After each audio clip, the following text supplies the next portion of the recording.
ole tuna kan omna mek hi serchip zuang leng atoi zong in serchip patanga then zo lampana kala matlei thlen ma deuh kong chaklama om ania common facility center CFC ti ania nikum sanghi somni panga September ni sompariat khan helai mun hi chief minister in alo hong to chief minister in honlai chuan changel atanga lazai siamna khol le leitha tur fertilizer siamna khol bun ania tuna hian kumsang ni somni paruk August ni somni pani ania tuna hian khamikar laka khan banana chips siamna khol te tin lekha chhia te pon chhia te atanga paper siamna khol te an lo bun le to chu achunga kan lutanga kan bi chiang do na ni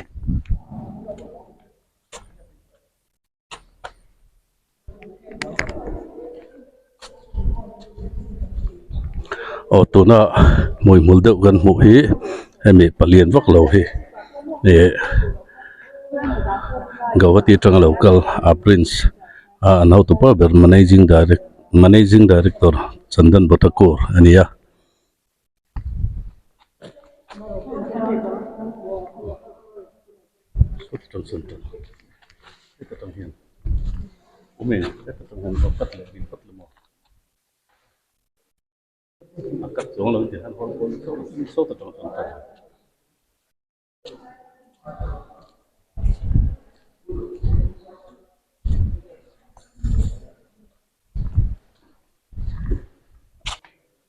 he stem splitter call antia hela he an lala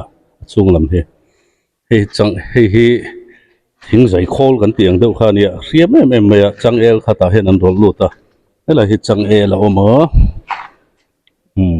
katiang kha an rol luta changel phelna ni call hi pani pali paruk pasari lai omane lo pariat zo kadi tuna kan hmu hi changel an rol na khol lazai siam tur an rol na khol ania changel an phel dar sa kha heta hian a phek zong in an rola an hnuk chuak len zu rol lok an hnuk chuak le chumin chuta chon alo in thiar vekta lazai turang khan chu helai hian athen te chu ti khan an rol tlang a piang kata hian a chukla hi avira so ta son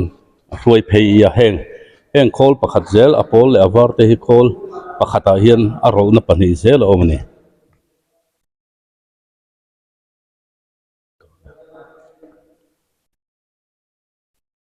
chuan helaya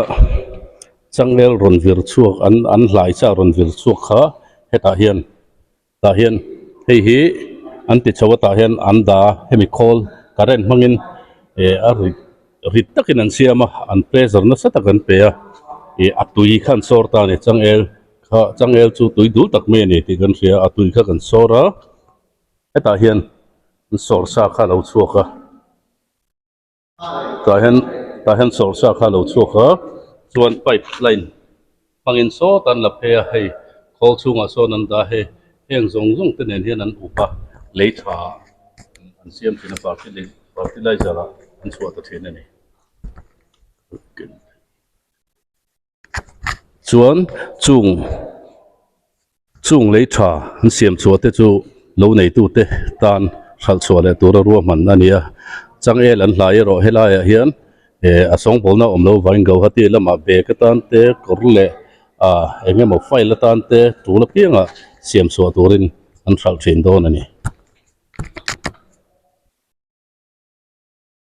ngani ko hi banana chips anti siamna khol ania heng te po hi ania hi a ur ro na khol ani boka tin hi heng te poi ada lai lok na current mangan upna ania tin hi po hi food safety atana an test na ei tur atana hi mem ti an test na khol tu ani boka tin hela hian hi label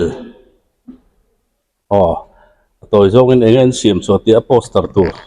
a label tu print na call ani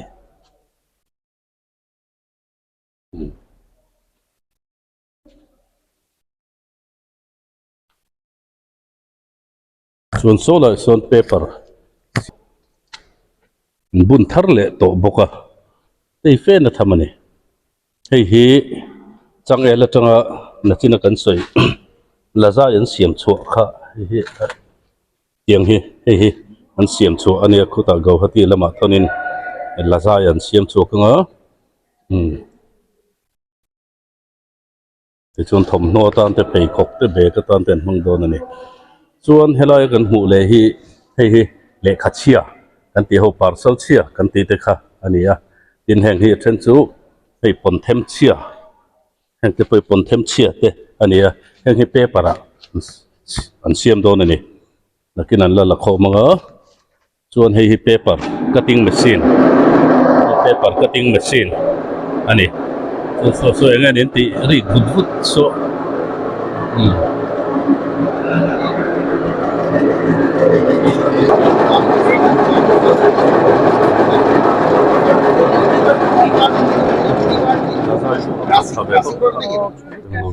এটা নরমাল কিভাবে just custom কইছে এখন দিতে হবে এটা দিও পারি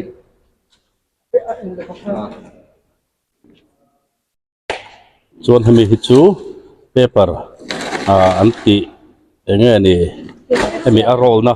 paper siam na man ruwa pakhat ani chuan helam hen kan kal le zelanga hei chu hemi call hi chu hei puan chia kan ti vel kha herna call ani tan her somanga paper a sota son siam don ani hi han kan en zelanga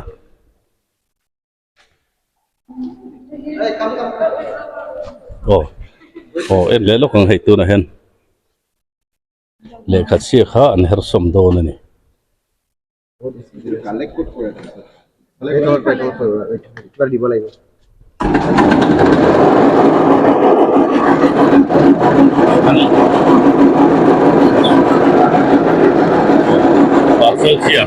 parcel chia te khata hian an tinoya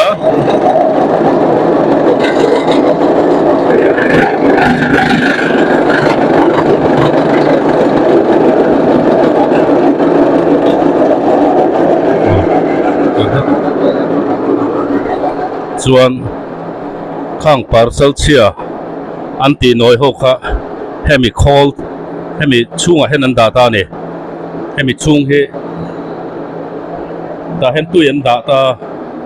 atling ta chun parcel ka an chia sop ta ni parcel chia te le kha chia man tlak to lo re kha tin nge ni pon chia te po kha chuan heta hian a hi blue ta helai han kwa om ta heng le kha them kha lai te po kha lang ta le kha them kha hi blue ta chia sop to kha dam doi mang nan chia sop ta hen hemi kho la hi hemi pai pa hen a kal chho ta chuan hemi barrel lian chunga hian a vai nan na sa tak mai oma chuan alo vai som le waka chuan a vai som nu kha heta hian an pam chhota ta hian an ti thiang hlim ta dam doi ne nan chopol ta chuan ti thiang hlim nu kha a som vek to kha heta hian a ron kal thale ta chuan heta hian an pam lut le ta chu hemi call he virta atok chein paper aron chuak ta chuan paper kha ti hian aron chuak ta ne hetami kha chuan aron chuak kha alam man ngal ngot thelo ni a hu boka chuan heta hian hei ti hian puan nemin hei alum ta puan nemin an tiro ta hei paper kha alo chuak ta ne chuan a hlai zong hi chu du ang khan ati thelo wa call hian biduk chin kha nei ve tin a cha zong paper hi a then chu pan te in ania chu apan du le cha du kha choi ta tang hen an adjust mai the ni chu helaya paper an siam chu dan tur ni hei tu na po hen kan han mua heng hen siam chu sa ni heng hi heng atang hian bag te enge ni polythene ai sarang plastic te man lo na turin thil khai na tan te tangkai takin file tan te siam chu do na ni tin plate ang chi te choi the nga te po man thei do na ni no wa tan te hei hi na tu na kan thil zo ta paper an siam chu na tanga pe เบกเสียมอันนี้ส่วนแห่งที่ไฟเสียมอันนี้เห็นโลโก้ที่โพสต์สุดทับกันนี่เป็นแห่งที่โพสต์เปเปอร์ปัน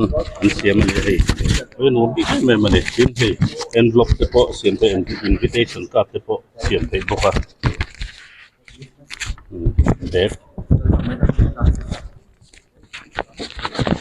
เดี๋ยวให้นักเสียงเพลงนี่คือเลขาเสียกันไปไม่ตัวครับอยู่จังใกล้ตะขาบไอ้ที่พอเฮลายสุดเลยปิ่นอาเปเปอร์ชอบเสียงเพลง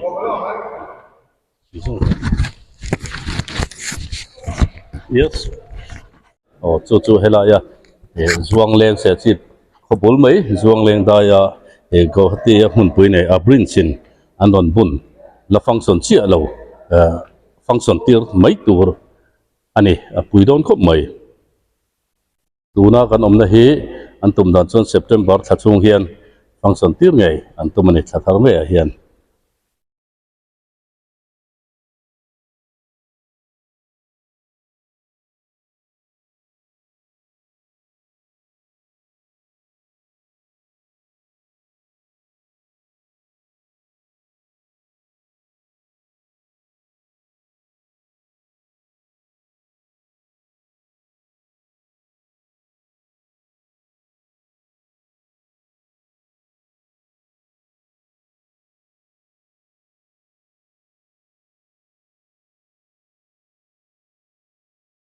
banana seeds banana clinic buzai do banana seeds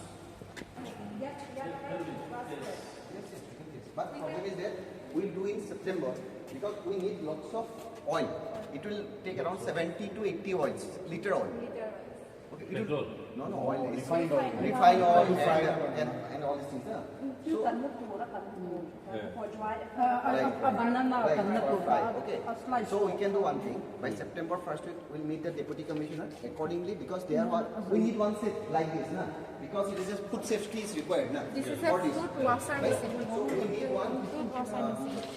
This type of. We have to close this area. Yes, we have to close this area.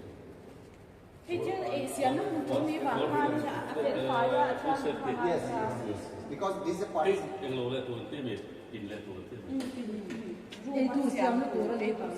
It's a separate room for banana seeds. so please put in the glass tile Last time, na? This one. No, for this side. no the floor We have to put, right. Because this area is should be very safety, na? Hygienic and safety. So we'll do. Okay. So I need your help, okay? Because we do together and lots of opportunity, right? Okay. So we can work together and we can give a results. Because DC also is happy, na? Because we give, right? So we can work together. Because there is scope in biofertilizer, scope in this. when you come back to That's it. and we replace our this system from the visiting Right. So because of the new two machine is there for a biofertilizer. Okay, next week is coming. Okay. So I will mail to DC Monday or Tuesday regarding all these things, and I need his support regarding. I have already explained yesterday. So what is support required from him? Okay. So regarding the water supply, regarding the